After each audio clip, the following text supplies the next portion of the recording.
السلام علیکم۔ 5 کلاس اردو کا کام آج ہم بیٹا ورک شیٹ نمبر 3 اور ورک شیٹ نمبر 4 کریں گے۔ یہ ہماری رویہ نے کام ہمارا پہلے ہو چکے ہیں، آئیے دیکھیں۔ ورک شیٹ نمبر 3 جو ہے وہ اسم معرفہ اور اسم نکرہ کی نشاندہی میں ہے۔ اگر آپ نے یہ کام نہیں کیا ہوا، دو آپ مختلف طرح کے کلر لے لیں کہ یہاں لکھیں معرفہ اور نکرہ۔ معرفہ میں کوئی بھی ایک کلر کر دیں اور نکرہ میں اس سے چینج کر دیں۔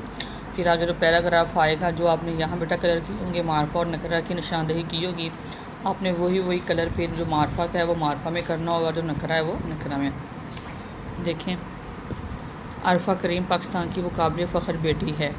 عرفہ کریم اور پاکستان یہ دونوں نام ہیں، خاص ہیں، یہ معرفہ ہیں، اس میں اس کو معرفہ کی نشاندہی کی۔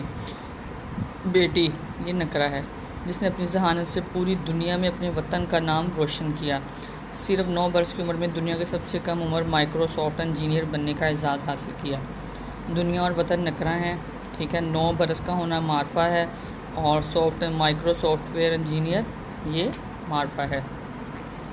اگلا ہے شاہی قلعہ بادشاہوں کے دور کی بہت خوبصورت اور یادگار عمارت ہے۔ یہ عمارت وسیع و عریض رقبے پر پھیلی ہوئی ہے۔ یہ عمارت مغلیہ دور کی شان و شوکت کا نادر نمونہ ہے۔ اکبر، جہانگیر، شاہجہاں اور پھر عالمگیر نے اس کی تعمیر میں حصہ لیا۔ تو شاہی قلعہ بیٹا یہ خاص ہے، یہ معرفہ ہے، بادشاہوں نکرہ، عمارت نکرہ، مغلیہ دور نکرہ، یہ معرفہ اور اکبر، جہانگیر، شاہجہاں یہ خاص نام ہے، یہ معرفہ ہیں، عالمگیر بھی معرفہ ہے۔ بادشاہ مسجد کی خوبصورت اور یادگار عمارت شاہی قلعے کے بالکل سامنے واقع ہے۔ مسجد کی چھت اور محرابوں پر بنائے گئے نقش و نگار بہت خوبصورت ہیں۔ ایک زمانے میں یہ مسجد جنوبی ایشیا کی سب سے خوبصورت اور بڑی مسجد سمجھی جاتی تھی۔ مسجد کی سیڑھیوں کے قریب ہی ہمارے قومی شاعر علامہ اقبال کے مزار کی مختصر مگر نہایت منفرد عمارت بنائی گئی ہے۔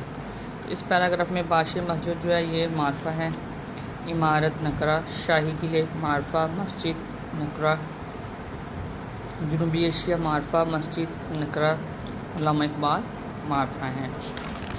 آئیے آگے کام دیکھتے ہیں۔ اگلا متشابہ الفاظ جملے کے ساتھ دیے گئے ہیں، جملہ پڑھ کر اپنے معنی خود لکھنا ہے۔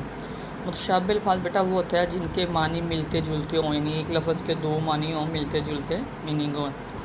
اب آپ کے سامنے دیکھیں، یہ دیکھنے میں دونوں ایک جیسے آپ کو لگ رہے ہیں، بیل ایک جیسے لگ رہے ہیں نا، لیکن ان کے جملے اس طرح بنائے گئے کہ آپ کو خود ان کے میننگ میں فرق پتہ چلے گا۔ پہلے کا جملہ بنا ہے بیل پر انگور کے گچھے لٹک رہے ہیں، تو پھر یہ کون سی بیل ہوئی؟ لٹکنے والا پودا ہوا۔ دوسرا اس کا کیا بنا ہوا ہے جملہ اس کا؟ کسان کے پاس 2 بیل اور 4 گائیں ہیں، اب اس کو بیل بنایا گیا، تو یہ کیا ہے؟ ایک جانور۔ دیکھنے میں دونوں ایک لفظ ہیں، لیکن جب اس کو جملوں میں استعمال کیا تو الگ الگ پتہ چلے کہ 2 الگ الگ چیزیں ہیں۔ اس طرح کانٹا اور کانٹا دونوں ایک ہیں، اس کے جملوں سے پتہ چلے گا بیٹا ہمیں۔ آمنہ نے جیسے ہی گلاب کا پھول پکڑا، اس کو کانٹا چبھا، تو یہ کانٹا کیا ہے؟ نوکدار چیز۔ کانٹا، ملازمہ ہی نے بیگم صاحبہ کا کانٹا چرایا تھا، تو یہ کون سا کانٹا ہے؟ یہ زیور یا بالی جو خواتین کانوں میں پہنتی ہیں۔ آگے ہے پل اور پل، دیکھنے میں ایک جیسے لیکن پڑھنے میں فرق ہے، ان کے جملوں میں فرق ہے۔ پہلا ہے پل، سیلاب کے باعث مانسہرہ کے کئی پل تباہ ہو گئے، تو یہ کون سا؟ یہ کیا چیز ہے؟ یہ دریا پار کرنے کا راستہ۔ اور پل، گھڑی، وقت، ایک ہی پل میں وہ میری نگاہوں سے اوجھل ہو گیا۔ آگے ضرب الامثال کو درست ان کے مفہوم سے ملانا ہے بیٹا۔ ایک انار 100 بیمار، یعنی ایک چیز کے بہت سے طلبگار۔ جان ہے تو جہان ہے، یعنی صحت ہے تو دنیا کا مزہ ہے۔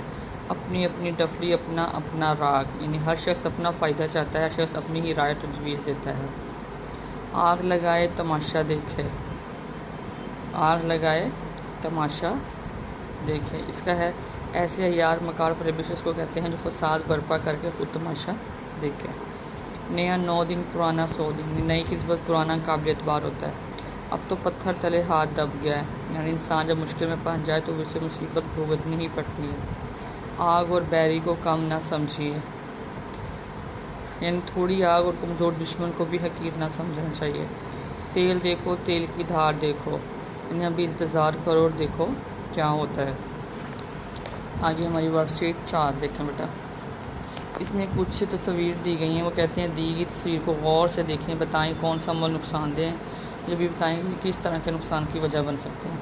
اب یہ آپ کو تصویر نظر آ رہی ہے، اس میں ایک بچہ جو ہے وہ اس طرح دراز کے اوپر چڑھ رہا ہے، تو اس کا ہم کیا بنا سکتے ہیں، کھلے دراز پر کھڑا ہونے سے گرا جا سکتا ہے، اس کے لیے نقصان ہو سکتا ہے۔ دوسرا دیکھیں، ایک بچہ اپنے والد کے ساتھ جا رہا ہے لیکن وہ غلط کراسنگ کرنا چاہ رہا ہے، بچہ غلط طریقے سے سڑک پار کرنے کی کوشش کر رہا ہے جس سے حادثہ ہو سکتا ہے۔ تیسری تصویر دیکھیں بیٹا، ایک بچہ ہے، یہ چولہے کے بٹنوں کو چھیڑ رہا ہے، چولہے کے بٹن کو جلانے سے آگ لگنے کا خطرہ ہو سکتا ہے۔ یہ دیکھیں، یہ ایک بچہ ہے، ٹھیک ہے، جو پٹاخہ بجانے کی کوشش کر رہا ہے، پٹاخہ لگا رہا ہے آگ کے ساتھ۔ اس تصویر میں بچہ پٹاخے کو آگ لگانے جا رہا ہے جس سے ہاتھ جل سکتا ہے۔ تو یہ تھا بیٹا ہمارا کام، ٹھیک ہے۔ اگلی سرگرمی ہے کہ کچھ نا جگہیں ہیں، مقام ہیں، ٹھیک ہے، وہاں پہ آپ کو ہدایت کا بورڈ تیار کرنے کو کہا گیا کہ آپ وہاں پہ کیا ہدایتیں دے سکتے ہیں، ٹھیک ہے۔ تو یہ کہتے ہیں کہ اس میں سے کوئی 5 لکھیں۔ ریلوے اسٹیشن، اس پہ ہم یہ بورڈ لگا سکتے ہیں ہدایت کا کہ زیادہ ہجوم نہ بنائیں۔ لائبریری، اس پہ کیا بورڈ لگا سکتے ہیں ہم ہدایت کا، کتابوں کی حفاظت کریں۔ بس اسٹاپ، اس پہ بورڈ یہ لگ سکتا ہے بیٹا ہدایت کا، اپنے سامان کی خود حفاظت کریں۔ عوامی پارک، اس کا یہ بورڈ لگ سکتا ہے کہ کوڑا کرکٹ کوڑا دان میں ہی ڈالیں۔ بینک کے باہر بل جمع کروانے کی جگہ، اس پہ ہم کیا ہدایت کا بورڈ وہاں پہ لگا سکتے ہیں، اپنی باری کا انتظار کریں۔ اسکول کنٹین میں قطار بنائیں، دوسرے کو پش نہ کریں، نہیں دوسرے کو دھکا نہ دیں۔ تو یہ تھا بیٹا آج کا ہمارا کام، ورک شیٹ 3 اور ورک شیٹ 4 کی ہم نے ریویژن کی ہے۔